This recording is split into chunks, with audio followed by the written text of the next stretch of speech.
morning, students. It's Miss Conner. Just reminding you what we're doing today before the assessment. So they had to get a pencil, regular, and also a packet of color pencils. I also collected that more practice packet, which they were completing last class, which was more systems of linear inequalities. It was a total of, if I recall correctly, 9 problems, one of which was a word problem, which was the last one. So I'll collect and grade that one. Also, they're going to need a ruler and some lined paper for today's warm-up. So for today, we're going to do 2 naked math problems and 1 word problem just to get ready for the assessment. So to refresh your brain, it's been a weekend. So number 1, we have x plus y is greater than 4 and negative 2x minus 3y is less than negative 12. And number 2 was 2x plus y is greater than 4 and y is less than or equal to negative 2x minus 1. So after they copy it down, give them a little time to work out the problems ahead of time, and then we worked it out together. So for number 1, with my system, the very first thing I should be thinking of is, are my inequalities in slope-intercept form? So to refresh your memory of slope-intercept form, we're going to write it on the top in red, which is y equals mx plus b. But instead of having the inequality of the equals, we are actually going to have either less than or greater than, and either one could be equal to. Okay, so that will replace our equal signs. And our slope is basically our rise or a run, whatever our fraction is. And this b is our starting point, my y-intercept. So, looking at the first one, we have x plus y is greater than 4. And we need to solve that inequality for y. So best to do that is we're going to subtract x on both sides. Reason why I'm subtracting, because that x is originally a positive x, so that means we have to do the opposite. We're going to subtract x. So when I subtract x, I'm left with y is greater than 4 minus x. It's not going to be y is greater than 3x, because remember, that 4 does not have an x, so I cannot combine them. So as you can see, this inequality is solved for y. So now, where do I start on my graph? I'm going to look at the number that doesn't have an x or a y to it. In this case, it's number 4. So that positive 4, I'm going to put a point on my y-axis at 4. And from that point, I'm going to look at my slope. If you notice, my slope is right here. And it's assumed that there's a 1 in front of it. So that means my slope is a negative 1. So that means from this point of 4, I'm going to go down 1, and I'm going to go over to the right 1. So every time I see a whole number, it's going to be that whole number is over 1. Now I'm going to ask, what type of line am I going to draw? I'm actually going to draw a dashed line. And the reason why it's dashed, it's not equal to. So if you go back to the previous lessons, you'll see that if it's just greater than or just less than, that means you're drawing a dashed line. Also, looking at this inequality, it's telling me greater than. So if it's greater than, that means all the points that's above that line will satisfy that inequality, x plus y is greater than 4. So we were able to solve and to graph that first inequality. Now, we need to solve the second one, which is that negative 2x minus 3y is less than negative 12. So from here, again, we're going to solve for y. So in order for me to solve for y, I need to get rid of my negative 2x, which is going to cause me to add 2x to both sides. So now I'm left with a negative 3y is less than negative 12 plus 2x. So it's not going to be a negative 10x. Remember that negative 12, that's right here, It does not have an x, so we cannot add that with the 2x. So now I have a negative 3y. I want to know what y is equal to. So in order for us to do that, I need to do the opposite of multiplication, which is division. So I want to divide everything by negative 3. So now I have y less than. But since I'm dividing by negative 3, it's causing that symbol to change from a less than to a greater than. Every time, and if you're not sure, go back to the earlier lessons when I was proving that, okay? Because every time you don't flip that sign, you're going to get a false statement. Trust me. So now, let's do some math. Negative 12 divided by negative 3, that gives me 4. And then you have a positive 2 over a negative 3x. So again, it looks like on this graph, I'm going to start at 4, positive 4 on the y-axis. But this time, I can either go one of two ways. I can either go down 2 and then over 3 to plot my points,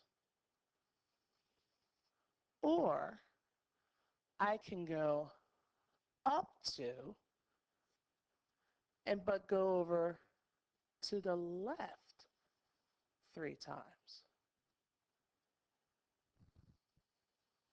Okay? As long as that negative is associated with one of those numbers, that'll be fine. I cannot say I want to go down 2 and to the left 3 because that's telling me that 2 and that 3 are both negative, and that is not the case. In this case, the 2 could be positive and the 3 can be negative, or the 2 could be negative and the 3 to be positive. It has to be either or. Both of them cannot be positive and both of them cannot be negative. So now going back to the graph, what type of line I'm going to draw is a dashed line.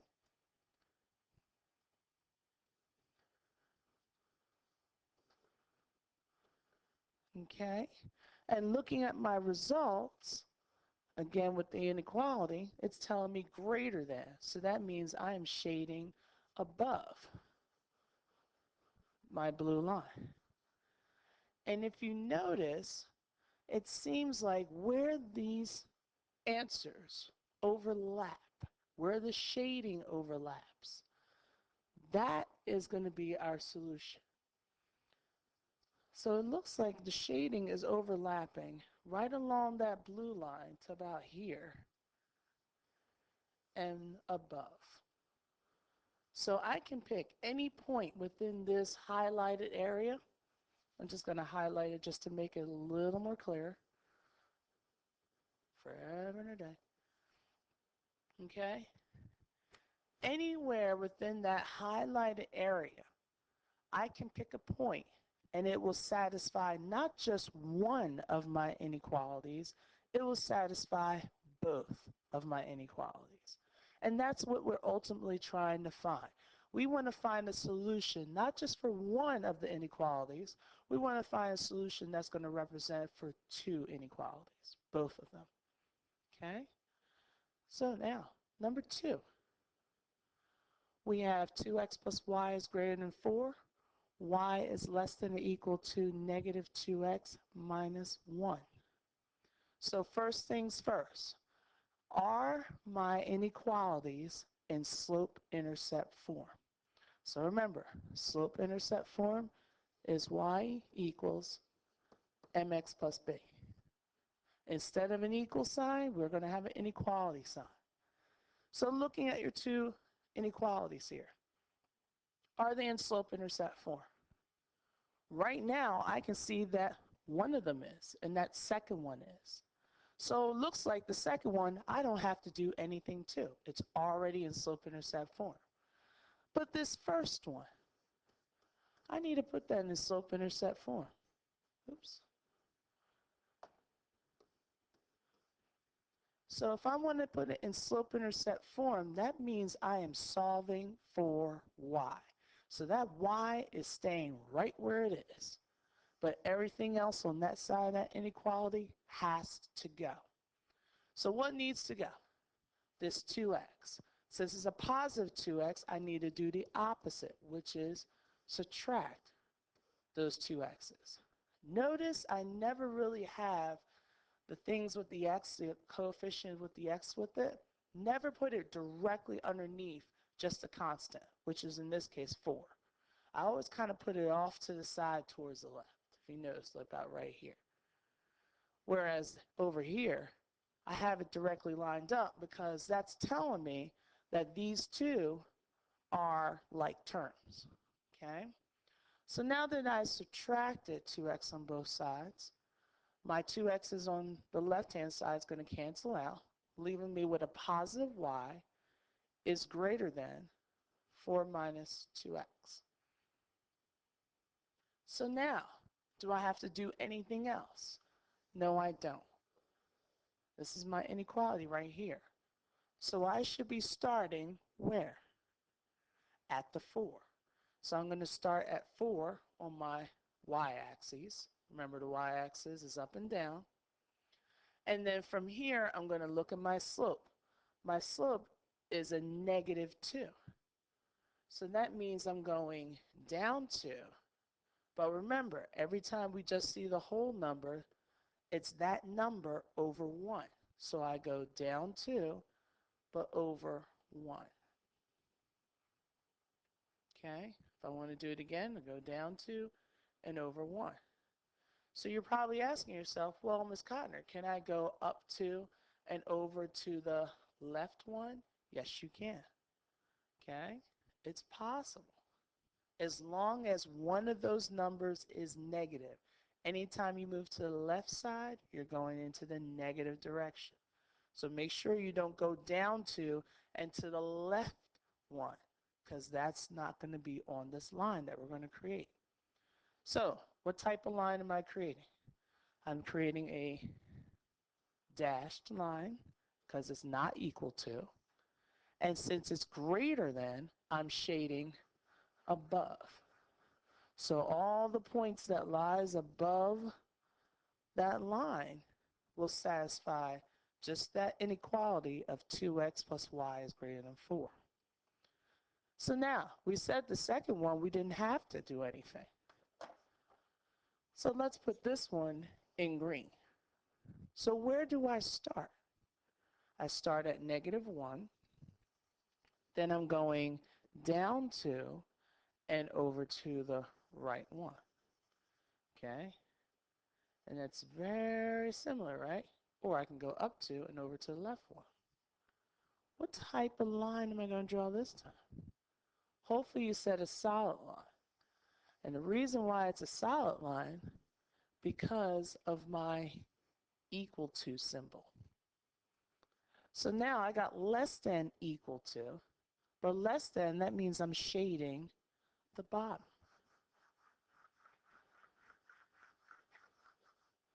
What do you notice? You notice that, yeah, I have parallel lines. And the reason why I have parallel lines is because, look here, I have the same slope. So if I have the same slope, that means I'm going to have parallel lines right off the bat. Notice the shading. The shading, it's not overlapping at all. Unlike the last time, as you can see right here, we had some overlap. That's how we figured out our shading. But this time, there is no overlap. So what's my answer? In this case, I have what's called a no solution. When we worked on systems of equations, we said it'll be no solution because we got parallel lines because they're not intersecting. But in this case, with inequalities, we're not looking so much on the point of intersection. We're looking so much of the overlap of the shading. Okay? So for systems of equations, your quest is to look for the point of intersection. Whereas system of inequalities, you're looking for the overlap of the shading. Okay? So we had those two And hopefully we're doing okay. So since we have those, throw in a word problem. So Natasha walks and jogs at least 3 miles every day. She walks 4 miles per hour and jogs 8 miles per hour. She only has a half an hour to exercise.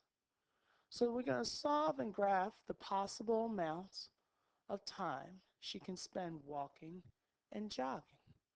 So first things first, what's jumping at me?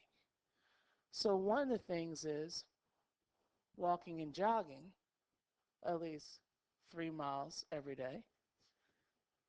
The other thing is she walks 4 miles per hour, so that's her speed. And then she jogs 8 miles per hour. And she only has a half of an hour to exercise. So anytime you're dealing with word problems, first, highlight some of the things that they're giving you. So now the next part is what's going to represent my x and what's going to represent my y. So my x can represent my miles per hour when I'm walking, and y can represent my miles per hour when she's jogging. So now ask yourself, do we have two inequalities here or just one? It would be two. And the reason why, we're dealing with walking and jogging. So how much she does for the walking and jogging, we're dealing with one that deals with her miles, and the other one's dealing with the amount of time that she has. So we're going to have one inequality that's dealing with the miles, and one inequality that's going to deal with the time. So now the miles seems a lot easier to pick up, as I've been seeing throughout the classes. A lot of people were able to tell me that, okay, 4x plus 8y, and then they stopped. So the reason why they're able to get to 4x because it's 4 miles per hour. She jogs 8 miles per hour. So now ask ourselves, what's the distance here? We're doing it for at least 3 miles. At least is what inequality symbol. It'll be greater than or equal to. So that dealt with the 3, that dealt with the 4, that dealt with the 8. What's left over? That half an hour. So what is supposed to be taking a half an hour?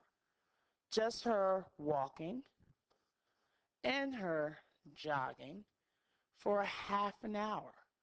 A lot of people were telling me 30 minutes, and it was less than or equal to 30 minutes.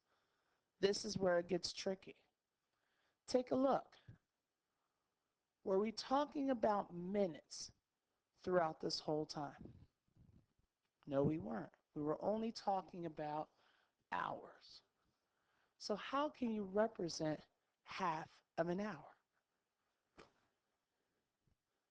You'll represent that half an hour not by 30, but by 1/2 or 0.5. Okay? So now we have our system. 4x plus 8y is greater than or equal to 3. X plus y is less than or equal to 1/2 hour. So our 1/2. So now I have my inequalities. My next step is it in slope-intercept form. In this case, it is not. So we need to put it in slope-intercept form. So that means I am subtracting 4x on both sides. Then I have 8y is greater than or equal to 3 minus 4x. Then I'm dividing by 8 to everything. So now I have y is greater than or equal to 0.375 minus 1/2 x. Okay? And you're probably asking yourself, well, Ms. Cotner, how am I going to graph 0.375? Well, roughly, where would 0.375 be located? In between what 2 points? Should be between 0 and 1, but it's more closer to what? To the 0. Okay?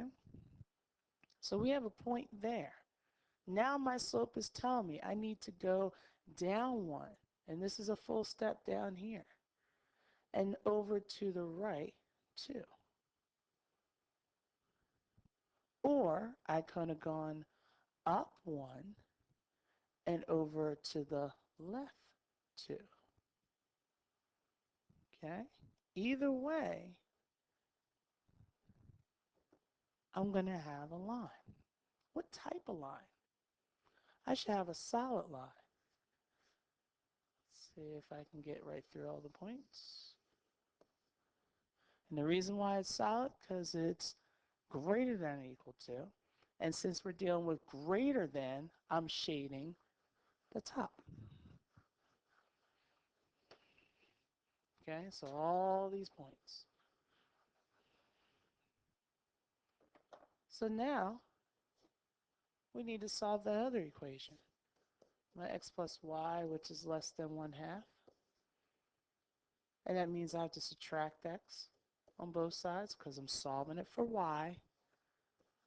So y is less than or equal to 1/2 minus x. What's assumed to be in front of that x? Okay, don't forget, there's assumed to be a 1 there. Since 1 is a whole number, that's going to be my slope. So it's a negative 1 over 1. So now here I'm starting at 1/2. And 1/2 is roughly about here.